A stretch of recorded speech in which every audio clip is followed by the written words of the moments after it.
Hello, नमस्कार. तर आज आहे 2026चा पहिला दिवस. नवीन वर्ष चालू झालं आहे. संध्याकाळी आम्ही छान देवळामध्ये जाऊन दर्शन घ्यायचं ठरवलं होतं. दरवर्षीप्रमाणे आम्ही नवीन वर्षाच्या पहिल्या दिवशी छानपैकी मंदिरामध्ये जातो. पण आज आश्चर्य म्हणजे अमेरिकेमध्ये संध्याकाळी आम्ही जेव्हा गेलो होतो, तेव्हा तुम्ही गर्दी पाहू शकता. मंदिर अगदी लोकांनी तुडुंब भरलेलं होतं. माझ्या घरापासनं हे मंदिर अगदी 10 मिनिटाच्या अंतरावर आहे, त्यामुळे मी भरपूर वेळा जाते. तरी पण इच्छा झाली की नवीन वर्षाच्या दिवशी सुद्धा ह्याच मंदिरात जावं. आणि साईबाबाचं खूप सुंदर मंदिर आहे हे.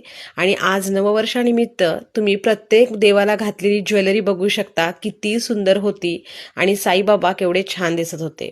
साईबाबांच्या मूर्तीकडे खूप सारं पाहावंसंच वाटत होतं, पण गर्दीमुळे आज पहिल्यांदा भारतात जसं करतात ना, तसं पटपट दर्शन घ्या आणि पुढे व्हा असं तिथे आम्हाला कोणीतरी सांगत होतं.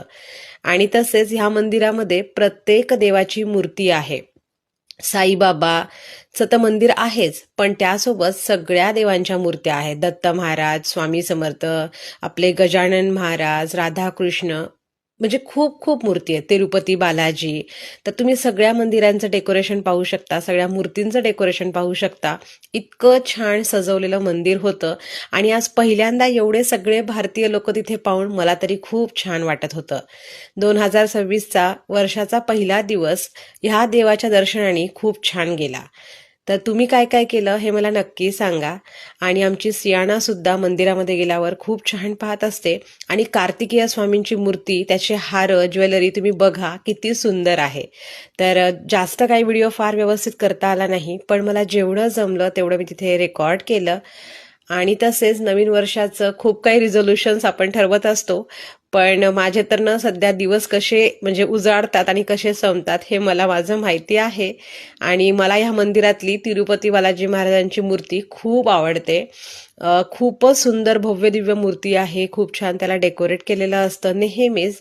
आणि फक्त त्यामुळेच मी ना ह्या मंदिरात जात असते, कारण की सगळ्याच देवांचं दर्शन अगदी छान होतं.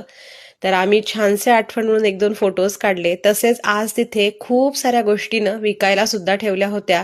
कॅलेंडर असतील, साड्या असतील, परत मूर्ती असतील. आलेल्या प्रत्येक भक्तासाठी तिथे भात आणि भाजी असा प्रसाद सुद्धा वाटण्यात येत होता.